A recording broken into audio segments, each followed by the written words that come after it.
Thank you, Joan Baez. Thank you. Hi, nice to meet you. Okay, let's talk about when you became successful on a level that you weren't anticipating. You talk in the movie about, I mean, it was obviously the time you were living in, right?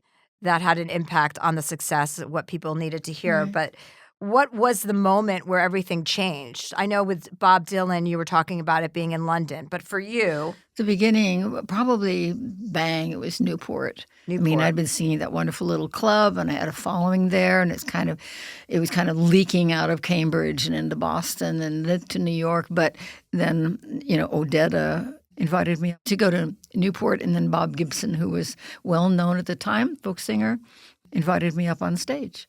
And that kind of did it. I mean, it was a big, first of all, there were 13,000 people. I didn't know that many people got in one place at one time. That was very cool.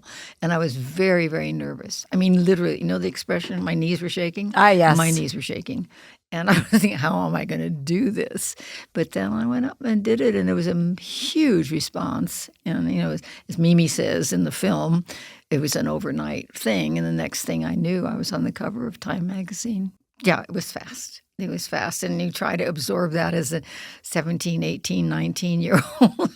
And I was determined to not become commercial. And I was a big pain in the ass because I didn't want all the stuff that people usually want. I didn't want red carpets, and I didn't want limousines. I didn't want flowers on the stage.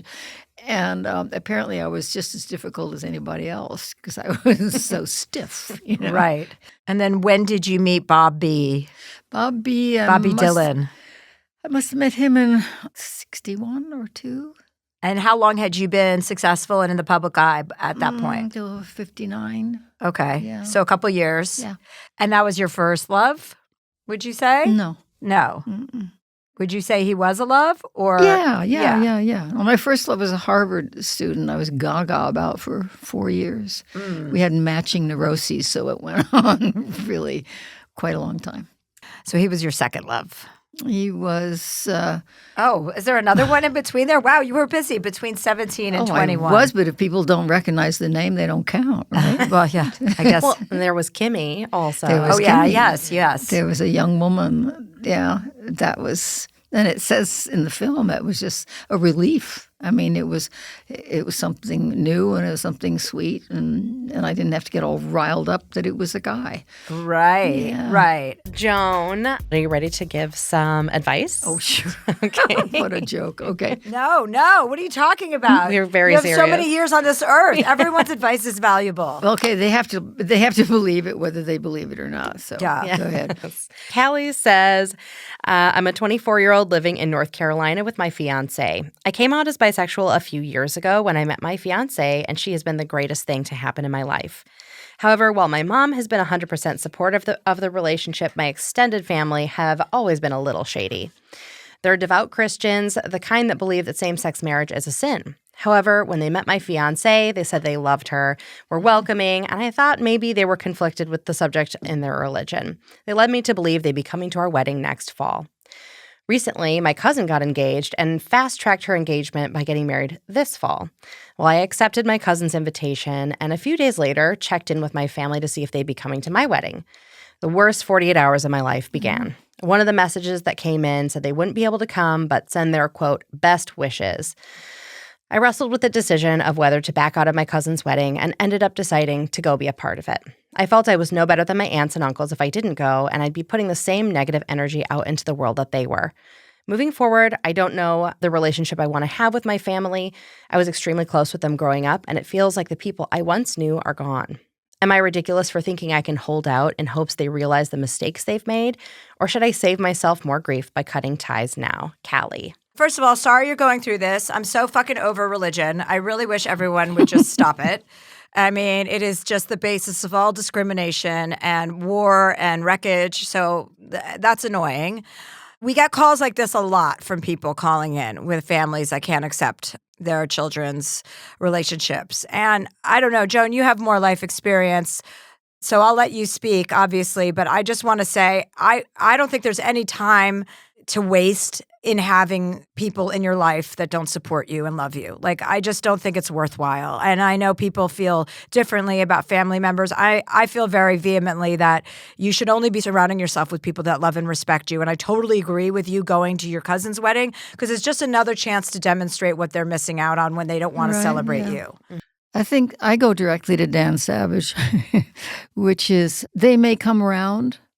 They may come around when you least expect it. And I think you've done absolutely the right thing because all you can do is have your own empathy for them, which you've shown.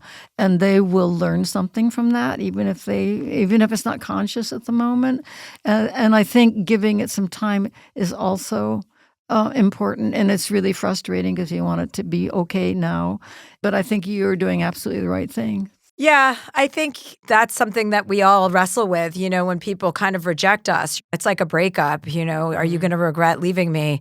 And hopefully they will. Hopefully they'll come to their senses at some point and feel how silly this is. I mean, at this point in the world, to honestly not be accepting of gay people is absolutely ridiculous, and to hide under the umbrella of religion for that with your own daughter is ridiculous. So that's not what love is. As much as you're going to wonder or hope for their regret, it's all about you holding your head up high. Going to your cousin's wedding was you holding your head up high. You should be proud of that. And then you note what it made you feel like when you left. If you felt like shit when you left, which you did, then that's your body and your brain telling you that's not good enough for me. You're operating at this level. They're still down here. If they want to come up to your level, they can come anytime, but they have to accept you and your partner. And that's just it. And it doesn't have to be mean in the way you say it, or it doesn't have to be heavy-handed. It's just like, that's the reality. This is the person that I love, and this is who I'm choosing to spend my life with. And if you can respect us and show us both respect and love, great. I'm happy to see you guys anytime. But until then, I don't need you in my life. Boundaries, boundaries, boundaries. Yeah. And Chelsea talks a lot about sending people love. And I think this is maybe one of the only things you can do in this situation because you don't know if and when one or more of them might, quote unquote, change their minds about you and talk to you about like, wow, I can't believe I did that to you back then. It may never happen, but like it also very well may. And I think until then, you can send them love, send them this feeling of like, I hope they really come around, but you can't stake your own self-confidence on it. And I don't think that you are. Right. I don't either. Mm-hmm. Yeah, and I think, you can look at it this way. Once you remove your family, you have so much room for other people. You can make a whole new family. You know what I mean? Yes. Your bandwidth becomes bigger because you have more room in your life. So you can think about it that way as an expansion. I always wonder, it's so crazy to me that you could be a mother and just discount your child based on who they're attracted to. Like, how lame is that? Because of because God is telling you in a book that somebody made up? I mean, it's so stupid. Yeah. Wasn't what Jesus said was love one another? I mean, it's pretty basic. Yeah. And you don't know what turmoil they're in. Right. They must be in some kind of state in there. It's like a perpetual intergenerational traumatization. Everyone is so traumatized and everyone's just got this narrative in their head that they keep perpetuating. And then when the cycle breaks, everyone's like, wait, what? Wait, no, we're not doing that. It's like they'd rather be in the cycle of trauma than break it. And they can't be happy. Yeah, no. They can't be happy. Right. It can't feel good to like decline your niece's wedding invitation.